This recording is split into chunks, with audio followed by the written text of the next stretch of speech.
Fear of prosperity, right? Kind of sounds heavy, a little dangerous. We'll get through it. All right, so I'll put it out to the crowd. What's the first thing you think of when you think of prosperity? Money. Thank you. Money. Money, money, money. We are conditioned in America, in the Western world, and I can speak for myself truly only. We are conditioned to have money represent our value. We are told in order to get money, we have to earn it, we have to work hard for it, and if we don't deserve it, we won't have it. So, from little tykes all the way up, we are conditioned that money represents our value, because if we don't have it, on some level, we don't deserve it. Therefore, we are not good enough for that money. You guys feeling me? Most of you guys are nodding your heads. You've been there. You can hear whoever in your life telling you got to work hard, nose to the grindstone. Hard day's work's the only way to get paid. No handouts here. You heard all those? Yep. So, effort and diligence and discipline are a part of it. But money is not a representation of your value. So, before we move on, let's get this. Steve Johnson, let me back up. We even as a society in our verbiage, in the words we use, like just willy-nilly, we say, Steve Johnson's worth $15 million. You read an article, Steve Johnson's worth $15 million. Steve Johnson is not worth any more than you are worth. Steve Johnson's stuff is worth $15 million. So I think in order to move forward into being prosperous and really working on how to be prosperous throughout life, we need to start at the base level of our little number. It's become a number on a computer screen. It's not even tangible anymore. The little number on our computer screen or on our phone is not representative of our value. It's representative of a lot of things. It's representative of our ability to show that we deserve. It's representative of our ability to flow with life. It's representative of how we gain that, right? So it's not bad. It's just not our value coefficient. I should be preaching to the choir here, right? Am I? Good. All right. Yes. So that's our baseline right there. We want to start out here. And as we go through this, it is our first instinct is to go with money as we talk about prosperity, or at least mine is. First instinct is to think of money, and that's okay because that's a part of prosperity moving forward. So as we go forward, if you think of money, that's fine, and then we'll try to expand on that, okay? So prosperity in the dictionary, let me find it, is a condition of being successful or thriving, ... especially, semicolon, economic well-being. So the base definition of prosperity is the condition of being successful or thriving, ... And how much of that bottom part, economic well-being, do we only care about or we only think about? All right? So as we go through, let's keep thinking the condition of being successful or thriving. So, baseline, we're good. You guys all with me? Fear of prosperity. You guys say, I don't have a fear of prosperity. I don't have a fear of prosperity. I'm not afraid. I'm just waiting for it. Why are you waiting for it? So let's look at this. And this is a little bit of a struggle for me. I think it might be a little bit of a struggle for everybody, but for me, all these services that I do are bringing stuff up. So I went through, and fear of prosperity, I'm going, fear of prosperity, I got this great idea. I know exactly what I'm going to say. This is a few weeks ago. I know exactly what I'm going to say. This is going to be awesome, blah, blah, blah. And then last week, Cindy gets up here, and she's using her pacing analogy, and she starts saying, for those much is given, much is required. And I go, oh man. Fear of prosperity. But let's start there. We are I'm going to say 1, 2, 3, right? It's not in any particular order. But our number one fear of prosperity is that we are fearful and we are hesitant to put forth what we don't know we're going to be asked to put forth. Let me say that again. We are afraid of what is going to be asked of us. We know we want, we know we dream, we know we have these things. We inherently know we're not given enough right now to gain those, or we'd have them. And we're afraid of what is going to be asked of us to gain, to get that prosperity. And the analogy of pacing in front of the door last week she used is perfect. Some of us see the door and run away, right? We're just not even close to that one. But those doors that we pace in front of, if you guys were here last week, you know what I'm talking about. If not, she was talking about taking your opportunities from God. And then we are afraid of what's going to be asked of us, so we pace in front of the door. Oh, no, I don't know. I don't know if I can do it. I don't know if I can do it. I don't know if I can do it. And then we eventually go through the door, or we push through the door. But for prosperity, we tend to be afraid of what's going to be asked for us. We think that, say you're just using money. We think that if we get more money, we are going to be asked to work more hours. We are going to be asked to be more stressed out because we're going to have more responsibility that we may not want. We are going to be asked to do than we think. That's the thing. We think. We're afraid of this. We don't want to work more hours. We don't want to do this. And in reality, with the money, the condition of getting more money is usually less than what we think. It's just the ability to walk through that door. Think about love, prosperity and love, right? We want greater and deeper love, but we don't really want to be more vulnerable. We want to keep our feelings and our stuff close to the vest. We don't want to talk. We know to get greater love, we are going to be asked to be vulnerable. We are going to be asked to think love first and not go to judgment. And we're afraid that we are going to be asked of that. Think about all you guys. I say guys because we've been raised in a men-driven society. And the guys, think about your first date. The guys are supposed to ask the women out, right? So the guy sees some girl he likes. He wants greater from that relationship. What does he have to do? He has to be vulnerable. He has to stand up, take the chance of getting told no, or, oh, you're cute, but you're just my friend. He has to do that. And I know all you guys, no matter where you're at now, you can remember your first girlfriend, your first date, how you felt the first time you had to ask somebody out. It's that vulnerability that we know we're going to have to do that we're afraid of. And guys that didn't do it or kicked themselves for doing it, why didn't you do it? Because you didn't want. You were afraid of being vulnerable. You're afraid of being less than, right? So we do the same with prosperity. So that's our number one. And this is all thought. I mean, it's all stuff that we're kind of programmed and conditioned to do. So that's our number one fear. Our number two fear. This is a good one. So we're cruising along life. We're doing good. We get into you can almost even see it linearly in people's lives. They get in their 20s and 30s, they're gung-ho, they're willing to change, they're willing to be vulnerable, they're crazy, they make mistakes, they get a job, this is how it is, and then they start saving, and they squeeze. I am afraid of losing what I already have. I'm afraid of losing what I already have.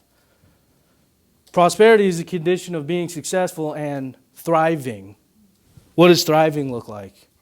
Motion, flow, growth. Thriving doesn't look like the fist with the money sticking out of it getting squeezed. So being afraid of what you already have you ever been guided to do an investment and looked at your bank account and said, I don't want to lose any of that, your savings account? I don't want to lose any of that, so I'm not going to do that. A lot of people that are very monetarily prosperous risk a lot. You know? So it's that fear of losing. And if we look at money, we hold on tight. And if we look at love the same way, we are afraid of losing what we have. So how many relationships are prolonged, romantic, even friend relationships, are prolonged for years because we're afraid to not get the love that that person's given us, even though we don't really like what we're getting. You know what I'm saying? We're not fulfilled with what we're getting, but we're afraid to not have that. So we won't let it go. So we'll hold on tight and grit your teeth through it. It'll change one day. It won't. It won't change if you're squeezing it tight. Imagine planting a tree and watching it grow, and it gets about this big, and you put a real thick plastic box over it. And you pump air into it, and you pump water into it, and it stays alive. But what's it going to do in that box? It's going to grow to that size of that box, and it's going to stop growing, or it's going to die. There's a story in the aquarium of a man. And I'm not going to read it to you, just paraphrase it. He's collecting all his grain. He's collecting all his grain. And Jesus says, why are you collecting all the grain? He says, I want the grain. I need the grain. I don't know what's going to happen, right? And then what happens to the man? He dies. He's got all his grain that he's hoarded out of fear. And what does it do? It goes back. He's died. So it's like we can squeeze it and we can hold it and we can be fearful of losing what we have, and that'll get us here, and we'll stay here forever. We love plateaus. We love to take that mountain, scale it, and cut the top off of it. And sit in the chair and say, I'm done. Wait, you're only 45. Why are you done? And we forget how rewarding it was to climb the mountain. Because we don't want to lose what we have. All right, you guys good on that one? Yes. Let me give you 2 examples of this real quick. So, losing what you got. Real quick, I worked for a couple small companies making building cabinets. And I made decent money, like pretty good money. Surprisingly good money for building cabinets. Skilled craftsmen could command a decent wage in that industry. So, I worked for 2 different companies. I liked the work. The money was awesome. I loved it. It was time for a change, and I was looking into other jobs. And the job I eventually took, and that I was guided to take, and that I'm still at now, was for much less money. How many people won't take a job unless it's at least a lateral move? I was guided to take a job for thousands, at least 10,000 less a year. A lot. And because I knew this, I could at least see the path. I could see, all right, you guys know what I'm talking about? You know you're going down to go back up. But I was guided to do it, so I did it, and now I'm up. I've made it around. Not only am I up monetarily, I love my job. I love my job. It's fulfilling and rewarding and all this good stuff. So don't be afraid to lose. Another thing, real quick, I had a really good, it was one of my best friends, probably my best friend. We got in a fight or whatever. It was when we were wild and crazy and making mistakes, and it was really bad. Like, he's a grudge holder, so he's holding a grudge against me. I'd already forgiven him. So I talked to somebody that's very wise about it, and she said, you know what? You're going to have to be willing to lose this friendship. You have to be willing to lose this friendship in order for it to come back or to grow. Or it may not come back. But if you're not willing to lose it, you'll never get greater. So, mentally, it took me a while. All right, I'm willing. Not angry, because that's different. When you get angry at somebody and you say, you're never coming back in my life, that's not willing to lose it. That's not willing to lose it to grow. That's, I'm punishing you. I'm powering out over you. Genuinely willing. Man, I love you. If you never come back, I'll get over it. And you'll be fine and I'll be fine. And if fairy tales here. What'd he do? Came back, we made up, we're still friends. Drop of a hat, I can still call him and talk about anything. Right? Growth. And we're getting old, and we got kids now, and it's lasted through time and space. He doesn't even live close, So, don't be afraid to lose. The third one is the one I've struggled with the most, but I think we fear flow. We fear flow. And what I mean by flow, so we're talking about holding on tight to what we got, being afraid of what's going to be asked of us. Those things can be material and everything else. Flow is more energetic and intention-based. Flow is based on the spark in me producing the ability for the world to work together. So I've struggled with trying to get perfect words for flow. So this morning I'm working on it, and I just got the idea, just flow. So I'm struggling with flow, so I'm just going to flow here, okay? So go with me. I look at flow as like a crowd. Imagine a crowd of people stacked in tight together, shoulder to shoulder. Think of a big concert or a jam-packed room. And if everybody was in flow, they would be able to relax, breathe, and it would be your turn to help somebody hold their own body weight, and it would be their turn to help somebody hold your own body weight. And the weight of your body would literally be taken by the group. And if the group went left, you'd go left. And if the group went right, you'd go right.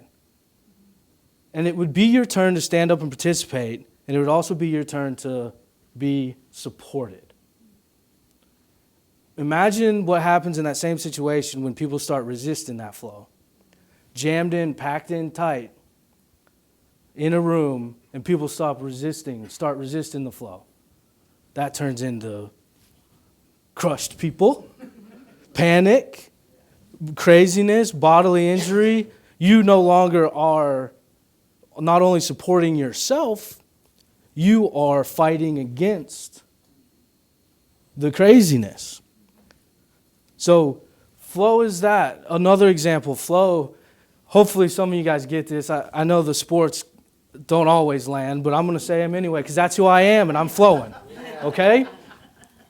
There's a defensive end in the NFL. He's been quoted on saying, Tom Brady's like, when he sacks Tom Brady, it's like sacking a blanket. It's like hitting a blanket. You know why? Because Tom Brady goes like this, okay. When the guy's coming to sack him, he goes, okay, I'll go down. It's my turn to go down. It's my turn to go down. I'll get back up. I'll throw the ball the next play, and I might even pick on you. I might even fake you out. And then that same guy, there's another quarterback in the league which will go unnamed for personal protection. The same guy said this other quarterback is like sacking a sheet of glass. He breaks. He doesn't, when he goes to get tackled, he resists it. And he breaks. We can go through the injury report, but you guys can probably assume who's played more games and been healthier throughout their career. The blanket. And now our instinct, our raising, our programming tells us that he's given up, quitting, taking the easy way out, not fighting. No. He's risen above that. Say, I'll go down this time, and I'm going to get you the next time. The other guy, fight it. Missed 6 games because his leg's broken. And then what are we doing in our life? When it's our turn to go down, are we fighting it? And going down is not a negative. It's a play in the game. It's a moment in our life. Are we going to get back up? Are we going to fight it and we're going to be down for 6 weeks? That's flow. And we do that with our prosperity.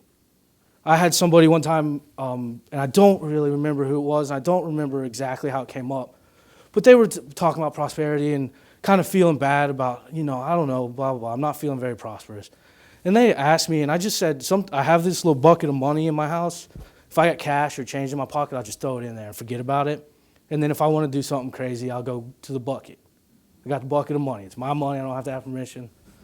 Go do it.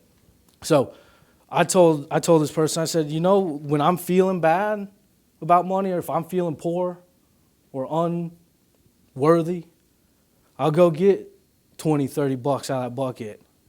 And I'll go buy something. Not something logical. Not something that I need to survive. I'm not going to go fill my gas tank up with it. I'm not going to go buy groceries with it. I'm going to go buy something that's going to make me happy. No matter how frivolous it is. Because I'm showing the world I'm ready. I'm in flow. I'm in flow. I'm not afraid of losing it. And here's my expression. I'm going to give. I'm going to buy. I'm going to feed myself. And I'm going to be ready.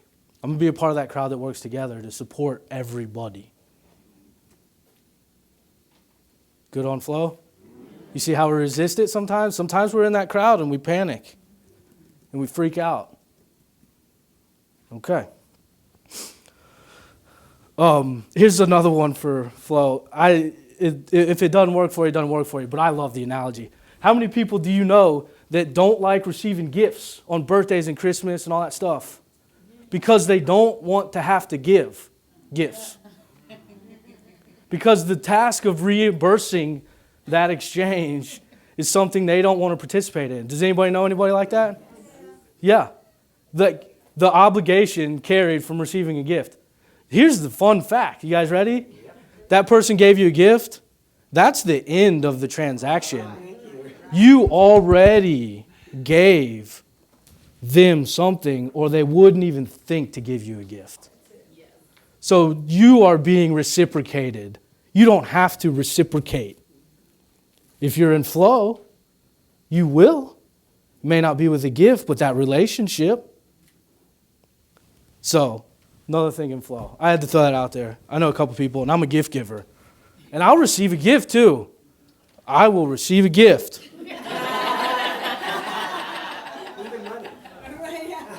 Also, and that was not abuse of this station. It was a joke. And also, I won't always feel obligated to give you something back. Because it's unhealthy. Obligation is not healthy. Flow is healthy. All right. So we've gone through that. Those are our three fears. The biggest thing, we know all this and blah, blah, blah. But the biggest thing for these fears and prosperity is we got to change. I always talk about we change our identity, son and child, daughter of God. We have to change our source as to God is source. God is source. God is not source in I'm just going to, it's not a thing where I give up all my power and God walks me through life and tells me what I need and feeds me and changes my diaper. It's not that.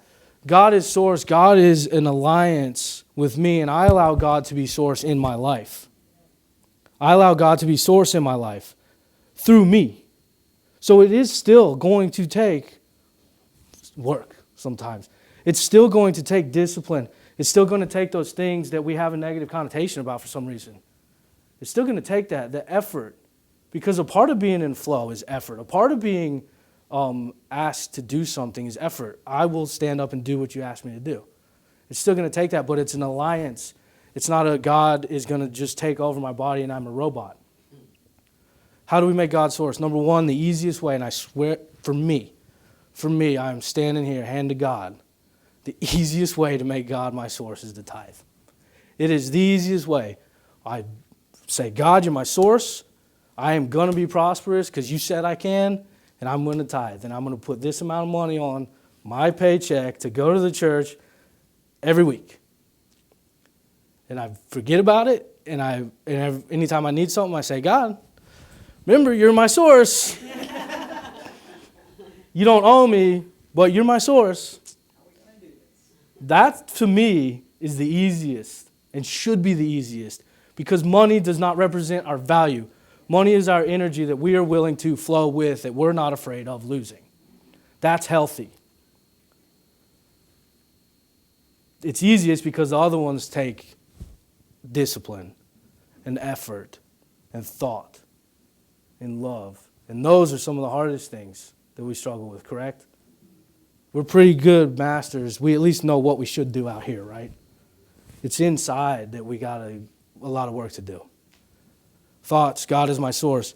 If you have to discipline your thoughts, the rabbit holes of unworthiness and the rabbit holes of not being able to provide and the rabbit holes of the self-judgment that comes from the money being the value system have to be stopped. God is your source. You don't know how you're going to make it through, but you know you're with God and it's going to happen. How many experiences in your life has been like that? A bunch. And you look back and you go, man, that was easy. And then the next one comes up to you and you go, oh my God, I'm scared. And you forget to go back and say, man, that was easy.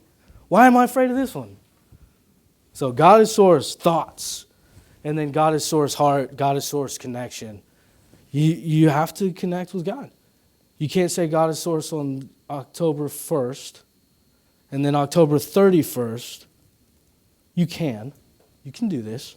You can say God is source October 1st and then October 31st, get in a jam and try to connect with God and have a super powerful connection because it still takes effort and discipline. So that we say it all the time here, and it's a simple thing. Connect with God somehow every day, daily. It doesn't have to be a mind-blowing, earth-shattering meditation where you split into 4 dimensions. It doesn't have to be that. It has to be an honest, earnest. You like, those are cool. It needs to be an honest, earnest attempt to connect with God and release the power that you want to drill over creation. And say, I'm willing to align with you. I want you to flow through me. So those are the 3 ways God is source. And this is what it changed. Fear number 1, if God was source. Fear number 1, remember, I'm afraid of what's going to be asked of me. If God is source, it does not matter what is asked of me because I will be able to provide. Because it wouldn't be in front of me if it wasn't mine to do. Number 2, holding on tight, being afraid of losing what we already have. If God is source, I won't lose anything that I don't need to lose for greater. I won't lose anything that I don't need to lose for greater. Because how much stuff do we hold on tight and call it prosperity, and it's really just weights? How many boat anchors we carrying around? That one's made of silver, though. Who cares? You're in the water. Let go. You know what I'm saying? All right. And then number 3, the flow. God is source. I can freely flow my energy without loss of personal value, power, or love. Flow will only expand my prosperity. Without loss of personal value, power, or love. Flow will only expand my prosperity. The last thing I want to talk about. Focus prosperity. What do you really want to be successful and thriving in? If it's money, great. If it's not, great. What do you want to be successful in? We logically think about money very well. We're very conditioned. Money is, we have a great understanding of how to achieve and how to fail. So we're along this path trying to make money, be prosperous, and we expect that love, happiness, and spiritual growth are just going to fall out of the sky and hit us on our path and catch us like a little Mario. I got it. We look at money and jobs and world very focused and very logical. Why don't we look at the rest we want to be prosperous in the same way? We want to be prosperous in love, yet we go home and bicker. We want to be prosperous in happiness, yet we have a job we hate. So what do we want to be prosperous in?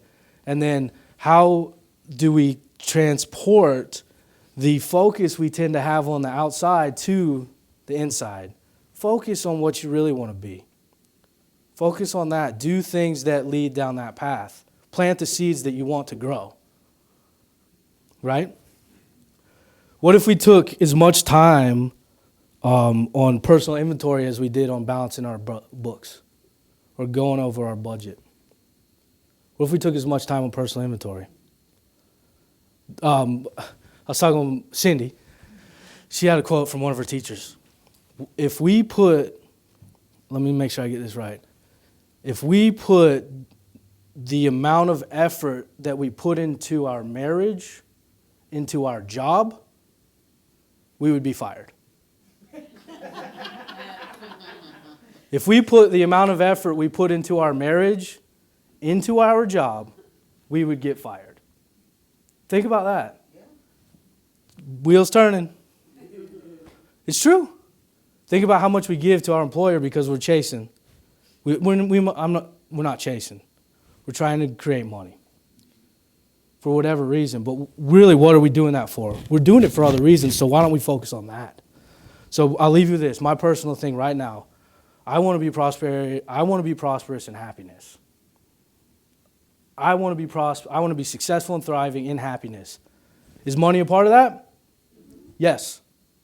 Love's a part of that. Personal love is a part of that. My family's a part of that. My job's a part of that. Mowing the lawn's a part of that. I don't want to get mad at that rock in the middle of the grass. I'm going to get on my mower and try to grab it. Make a game out of it. I got you. Out of my way. Instead of cussing it and kicking it. I want happiness to be my prosperity, so I'm going to focus what I do on that. And those things can be found anywhere. We don't have to wait to feel prosperous when we get a paycheck. We can feel prosperous sitting down when we're doing nothing in our flow. Prosperity is surrounding. So some of the bigger ones seem harder to obtain if you think about it, like love and prosperity and spiritual growth. There's such big concepts to us, but they shouldn't be. Happiness is not unattainable or such a big concept. Happiness is attainable in every single thing we do. Everything you do. It's attainable in every task that you hate doing. Money's attainable in the world we live in is one aspect. So I challenge you, and if it's money, it's money. That's great. Go get it. Make a ton of it. If I need to borrow a couple, I might come ask you. You know, that's awesome. But really, what do you want to be prosperous in? And focus on that. And let go of the fears, because that works for that too.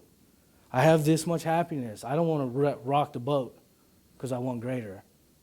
Or I know in order to be happy, I need to quit doing this. You know, that one's scary for me. I know this will bring me happiness, but this is really hard to stop doing. It works across the board, those three fears. Always be in flow, even when you're resisting it. Just catch yourself. So, you guys ready to go within? Yes. All right. If you put your feet on the floor, we'll try to anchor this in.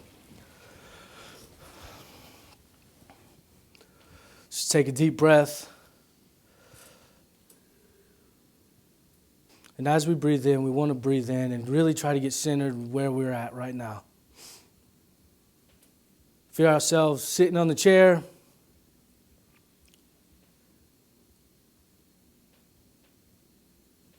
God, we ask that your white column of light descend down over us. So I want you to see that column of light descend over you onto your chair.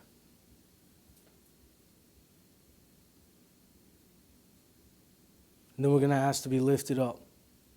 God, lift us up to this column of light and see yourself going up the column of light. Raising higher because we want to make these decisions in a higher level. raising higher and higher.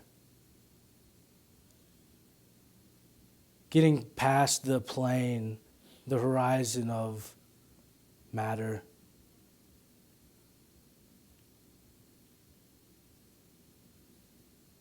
And when you get to this space, I want you to look around and see what it looks like. Just enjoy the colors.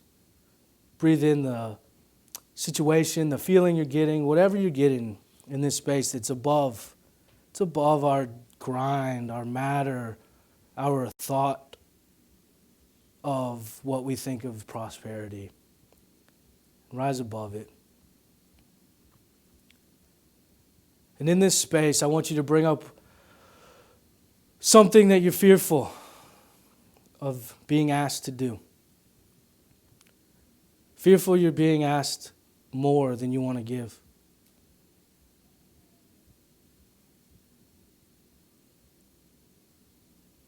Some situation, person, relationship, whatever comes to you.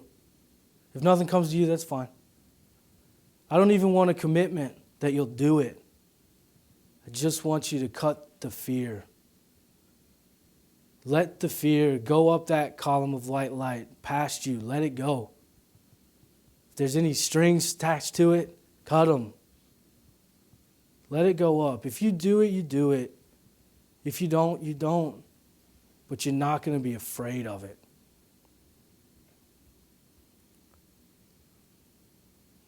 Now I want you to bring up fear of situation, person, thing, whatever, where you don't want to lose. You don't want to lose it.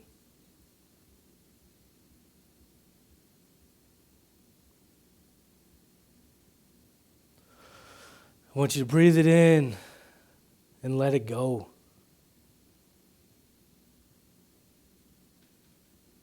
I am willing to lose it because I know greater will come. And I'm not going to be afraid. And let that one go. Let it go up the column of light. As it's going, you know it's going to God, so it's not going to come crashing back down on your head. It's okay.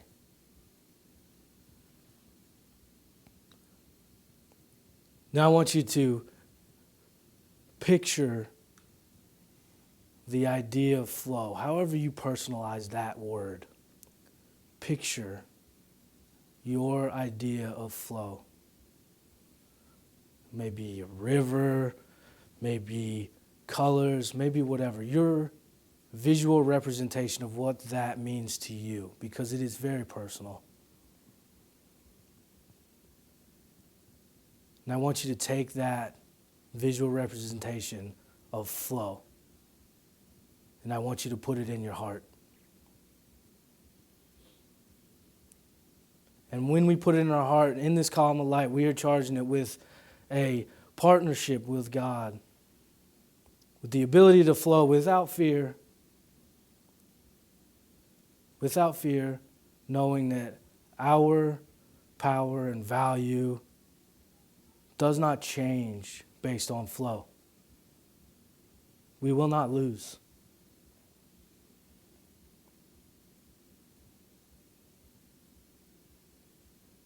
Own that. Feel that.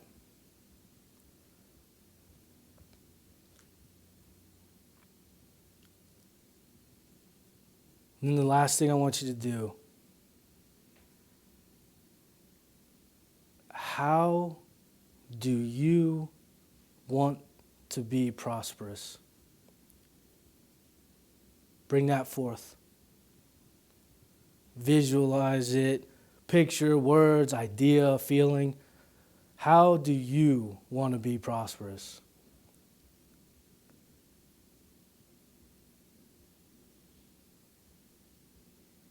Once you get that vision, I want you to hold it in your hands with your hands open.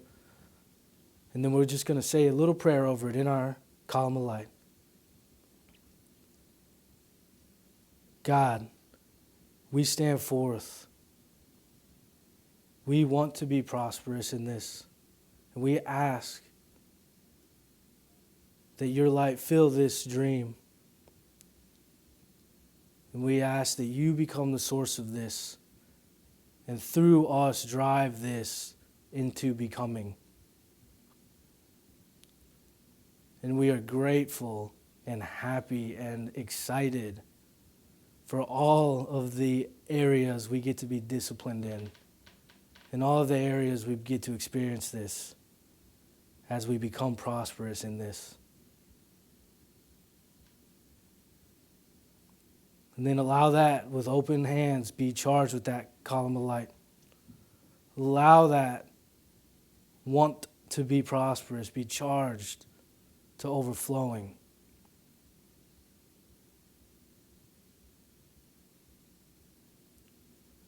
When it's full, when it's overflowing, when it's fully prosperously abundant, I want you to put it in your heart. And I want you to say, I'm ready. I will try. Without fear. I will try with love in my heart, and I know it can be done.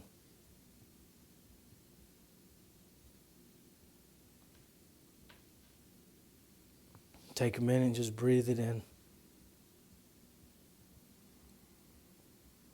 God, we thank you for being our source.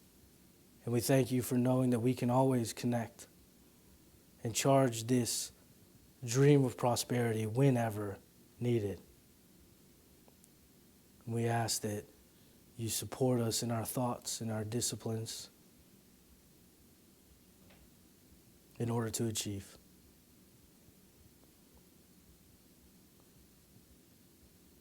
I want you to slowly come back down the column of light, never forgetting your goal of prosperity, holding it in your heart all the way down. You come down back in your chair.